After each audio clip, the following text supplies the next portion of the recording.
हरियाणा के फतेहाबाद के बिगड़ में आयोजित किसान सम्मान समारोह में गुरनाम सिंह चौनी ने कहा कि हमें एक आंख खेती पर रखनी होगी और दूसरी आंख दिल्ली की कुर्सी पर रखनी होगी। अगर किसानों की सरकार बनेगी तो वो आपके हक में कानून बनाएगी, और अगर अंबानी अदानी के दलालों की सरकार बनेगी तो वो अंबानी अदानी के हक में कानून बनाएगी। किसान नेता गुरनाम सिंह चौनी ने संबोधन में कहा कि अंग्रेजों के जमाने में किसान आत्महत्या नहीं करता था, अंग्रेजों के समय कृषि उत्तम कार्य था। आज घटिया कार्य क्यों हो गया है? हम किसान को चंबल घाटी के डाकुओं ने नहीं लूटा, ना हमें अंग्रेजों ने लूटा, हमें हमारे देश के नीतिकारों ने, कानून बनाने वालों ने और देश के नेताओं ने लूटा है। क्योंकि देश के नेता बेईमान हैं, इन नेताओं ने देश के कॉर्पोरेट अंबानी अदानी से चंदा लिया और इनके पक्ष में कानून बनाए। 3 कृषि कानून के खिलाफ आंदोलन के दौरान विपक्ष चुप रहा क्योंकि उन्होंने भी मोटा पैसा लेकर अपना मुंह बंद रखा। कृषि मंत्री तोमर को चेतावनी देते हुए किसान नेता चौनी ने कहा कि दोबारा से यदि किसानों के खिलाफ कृषि कानून लाने का प्रयास किया गया तो इस बार किसान दिल्ली के बॉर्डर पर नहीं उनकी संसद में घुसकर बैठेंगे। पूरा बाजार का समान तुसी जो भी खरीदो, जो भी तुसी जरूरत का समान बाजार तो खरीदते हो, वो जड़ा 1967 ਦੇ ਵਿੱਚ 1 ਕੁਇੰਟਲ ਕਣਕ ਦਾ ਆਉਂਦਾ ਸੀ, ਹੁਣ 6 ਕੁਇੰਟਲ ਕਣਕ ਦਾ ਆਉਂਦਾ। ਇਸ ਕਰਕੇ ਕਿ ਆਪਾਂ ਬੋਲੇ ਨਹੀਂ, ਇਸ ਕਰਕੇ ਕਿ ਆਪਾਂ ਬਰਦਾਸ਼ਤ ਕਰਦੇ ਆ, ਆਪਾਂ ਲੜਦੇ ਨਹੀਂ।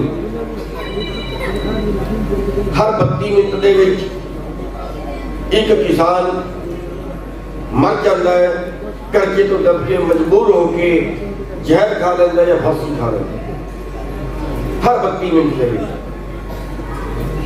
पर अंग्रेजा के टाइम में आत्महत्या नहीं करते।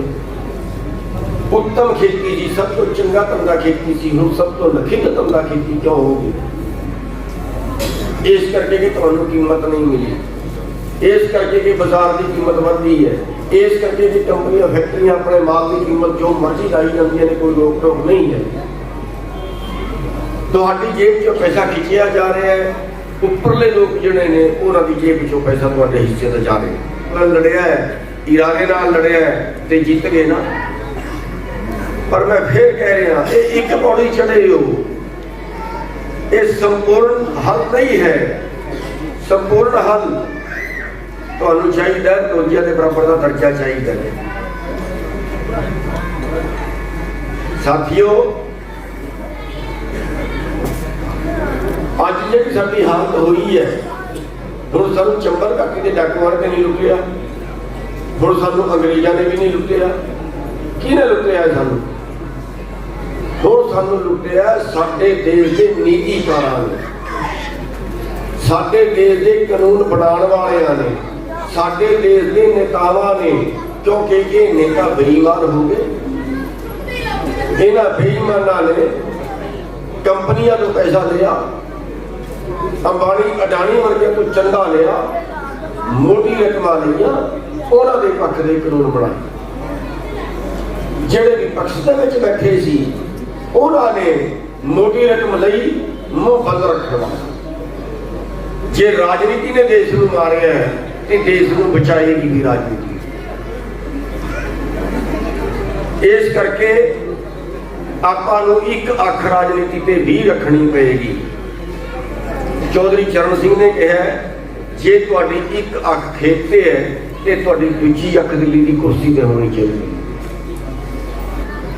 पर अज तुसीं अपना राजा चुनते हो, अपनी वोट के नाल चुनते हो।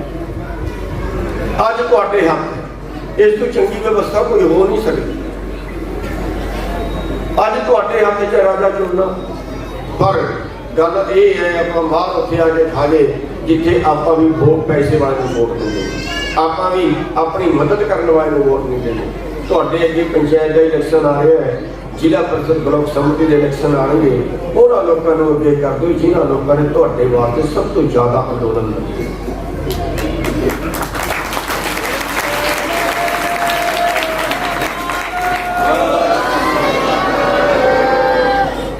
पंजाब दे विच 80 लाख वोट किसानों की है, 59 लाख वोट सरकार बनती है। क्यों आप खो नहीं सकते? यूपी ਦੇ ਵਿੱਚ 8.5 ਕਰੋੜ ਵੋਟ ਕਿਸਾਨਾਂ ਦੀ ਹੈ, 3.5 ਕਰੋੜ ਵੋਟ ਦੇ ਨਾਲ ਸਰਕਾਰ ਬਣੀ ਹੈ। ਕਿਉਂ ਫਿਰ ਆਪਾਂ ਖੋ ਨਹੀਂ ਸਕਦੇ? ਜੇ ਤੁਹਾਡੀ ਸਰਕਾਰ ਹੋਏਗੀ ਤੁਹਾਡੇ ਵਾਸਤੇ ਕਾਨੂੰਨ ਬਣਾਏਗੀ, ਜੇ ਅੰਬਾਨੀ ਅਡਾਨੀ ਦੇ ਦੱਲਿਆਂ ਦੀ ਸਰਕਾਰ ਹੋਏਗੀ ਤਾਂ ਫਿਰ ਉਹਨਾਂ ਵਾਸਤੇ ਕਾਨੂੰਨ ਬਣਾਏਗੀ। ਇਸ ਕਰਕੇ ਆਪਾਂ ਨੂੰ ਰਾਜਨੀਤੀ ਦੇ ਵਿੱਚ ਹਿੱਸਾ ਲੈਣਾ ਹੀ ਪਏਗਾ, ਦੂਜਾ ਰਸਤਾ ਕੋਈ ਹੈ। 750 ਬੰਦੇ ਮਰਨ ਤੋਂ ਬਾਅਦ ਦੇਸ਼ ਦਾ ਕ੍ਰਿਸ਼ੀ ਮੰਤਰੀ ਬਿਆਨ ਦੇ ਰਿਹਾ ਹੈ, ਕਹਿੰਦੇ ਠੀਕ ਹੈ ਆਪਾਂ ਦਬਾਅ ਦੇ ਵਿੱਚ ਇੱਕ ਕਦਮ ਪਿੱਛੇ ਹਟੇ ਆ, ਆਪਾਂ ਫਿਰ ਅੱਗੇ ਵਧਾਂਗੇ। ਪਹਿਲੀ ਗੱਲ ਤੇ ਅਸੀਂ ਦੱਸ ਦੇਣਾ ਚਾਹੁੰਦੇ ਹਾਂ ਕਿ ਕੀ ਅੱਗੇ ਵਧੇਗਾ। ਅੱਗੇ ਲਈ ਅਸੀਂ ਵਧਾਂਗੇ। ਹੁਣ ਤੇ ਅਸੀਂ ਦਿੱਲੀ ਦੇ ਬਾਰਡਰ ਤੇ ਬਹਿ ਗਏ ਸੀ, ਜੇ ਮੁੜ ਕੇ ਕਿਤੇ ਪੰਗਾ ਲੈ ਲਿਆ ਤੇ ਸੰਸਦ ਨੂੰ ਘੇਰਾਂਗੇ, ਜਾ ਕੇ ਉੱਥੇ ਅੰਦਰ ਹੀ ਬੈਠਾਂਗੇ।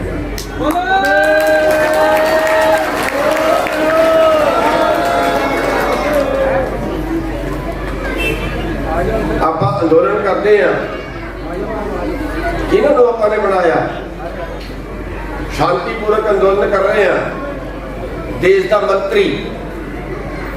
ਮੰਤਰੀ ਗ੍ਰਹਿ ਰਾਜ ਮੰਤਰੀ ਜਿਹਦੀ ਜ਼ਿੰਮੇਵਾਰੀ ਹੈ ਲੋਕਾਂ ਨੂੰ ਬਚਾਉਣਾ, ਮੁੰਡੇ ਨੂੰ ਭੇਜਦਾ ਹੈ ਜੀਪ ਦੇ ਕੇ, ਕਿਸਾਨਾਂ ਦੇ ਉੱਤੇ ਚੜਾ ਦਿੰਦਾ ਹੈ, ਕੁਚਲ ਦਿੰਦਾ ਹੈ, ਮਾਰ ਦਿੰਦਾ।